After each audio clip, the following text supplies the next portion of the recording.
Welcome everybody to season 3, episode 8.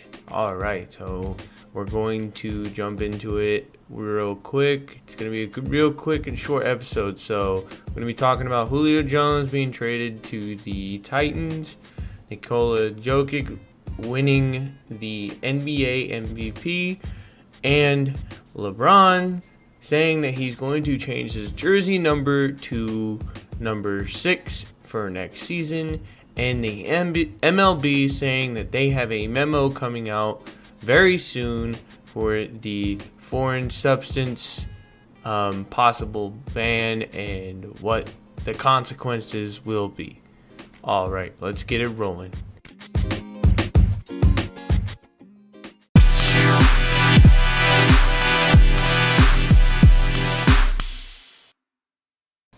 Alright, so Julio Jones going to the Tennessee Titans. That, I believe, is a shock. Not so much for him going to another team, but it was kind of already looking like that's where he was going to end up going. He did say he wanted a quarterback with a big arm. That team runs the ball a lot, but he did mention he wanted to win. I feel as if he chose... Not necessarily chose, but like he ended up on that team based on their chances of winning plenty of games, and their chances are pretty big based on how they've been performing the last couple of seasons. They've been coming short just barely. The only team that's been getting in their way is the Kansas City Chiefs. With that being said, the Titans only had to give up a second-round pick for him. Yes, Julio Jones is at the tail end of his career. I was thinking there was definitely going to be a first-rounder given up, at least one first-round pick given up. But it was only a second-rounder, and I believe a fourth-rounder, and some other random stuff within the trade, contract-wise. Didn't seem like they had to give up a whole lot to pick up Julio. I'd rather give up a second rounder than a first rounder to pick up a player like him. He is a game changer. So that's a huge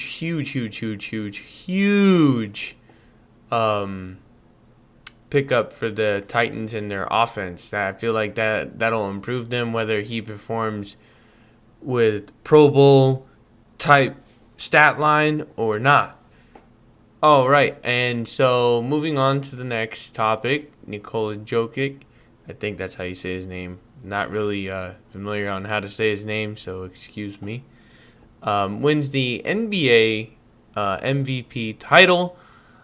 I believe he was the best player on his team, but was he the most valuable player in the NBA? He's the first big man in a very long time to receive the award. I do believe it was coming down between him and Curry. But based on the votes that they showed, I didn't really bother to jot down the numbers on the votes. But like, he won by a good amount. I mean, this year was an odd year for them. Denver Nuggets lost their best player, Jamal Murray. So this whole MVP talk could have been a lot different with the circumstances that were given if there were certain players on the court. A few days ago, LeBron put out that he is going to be changing his jersey number to number 6 again. Last time he wore number 6 was when he was on the Miami Heat. And I don't know if that's going to change the way he plays. Maybe it's just a fresh start type of thing, like just needs something different, something to give that spark again. You know, I feel like it's more of just I want to restart and with a different face, different approach, all that good stuff. I feel like we had a different LeBron that we watched when he wore number 6 with the Miami Heat. He was a much more aggressive type player. And then last but not least, we're going to move on to the MLB memo that's supposed to be coming out for the punishment for players for using a foreign substance, i.e., basically, for the most part, we all know what it is. If you've ever played baseball, it is pine tar.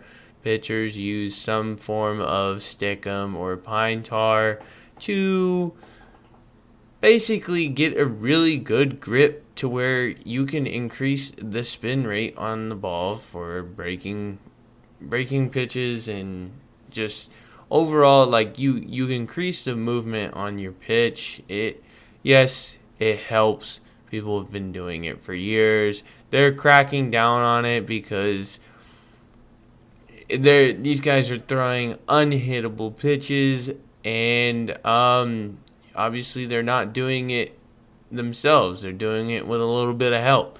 So I feel like ever since the Astros fiasco of cheating, they've been cracking down on everything else. So they are not going to allow any type or form of basically anything that aids you to play better. They're not going to allow it.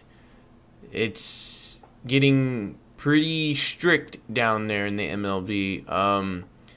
It's been like an unwritten thing to try not to use it, or if you get caught, they can tell you to wipe it off, blah blah blah. But now there is going to be consequences for it, major consequences, i.e., these guys are probably going to get fined a lot of money in order to stop using the pine tar.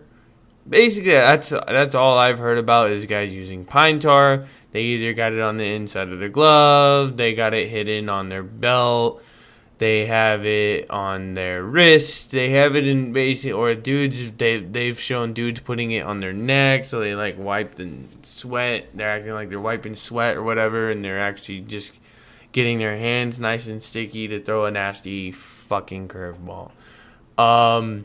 In all honesty, you still got to put the bat to the ball, whether it's got a crazy amount of movement or not. So these guys are calling out these pitchers for using foreign substances, and that they're calling out the officials as well for not calling out players just because of who they are. There's been multiple players that have been pointing out like superstars using it, and they're just not saying anything because it's freaking Garrett Cole, and Garrett Cole has been putting a smackdown on that guy, with the media has at least, and he made himself look really really awkward and not so good to the media. Basically, when the question was brought up, there's a viral video of Garrett Cole just like giving the blankest of all stares and just like not spitting any words or reasoning or an explanation onto why he possibly could have used the pine tar in the past. I mean, you're much better off just admitting that you've done it before in the past, but he had a hard time just admitting to the question that, like, yes, I have used blah blah blah in the past. I am not a perfect person. I believe just about any pitcher has probably used it once or twice. As in, probably in a playoff game, it has been used by plenty of pitchers to basically, they don't want to fail, so they're like, hey, I want to perform at my best ability, and this is going to help me. Am I doing anything out of the ordinary to change the outcome of the game? The guy still has to swing and hit the ball. I'm not like putting no magical spell on it. There's no electronic device changing the trajectory of the ball. He still has to manage to throw a strike, by the way, whether it's hittable or not. It's if the guy just stares at it. So, with that being said, I think what there should be rules on is what they can use. But, I mean, I've pitched before. I never really thought about using it. But I feel like people have always used like the chalk and stuff, and like I feel like that should be enough to like get the job done. Basically, there's going to be a rule at some point that is going to be put out that they can no longer use it, and if so, they will be fined. That's what I think is coming from this memo. They're obviously going to give a huge, long description of the punishment. It might be a suspension on top of pay being taken upon all types of things. It might even cost the organization a certain amount of money for even allowing this type of stuff to be even happening within the facility, blah, blah, blah, blah, blah. I don't know how severe, but they said in a statement that the punishment will be severe to a point to where they will be scared straight to never ever think of even doing it whatsoever.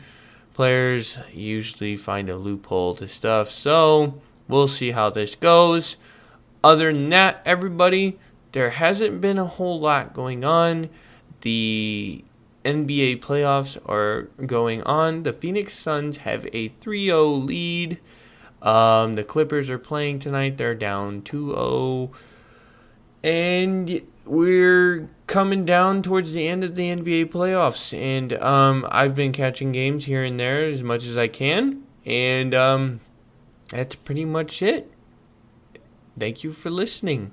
And you already know what to do. So this will be out on all platforms. So follow, like, comment, subscribe, share, all that good stuff. Be a friend, tell a friend. It really helps everything out. Get the podcast out there, get it recognized. I appreciate anyone that does listen, and that is all I have for you. Thank you.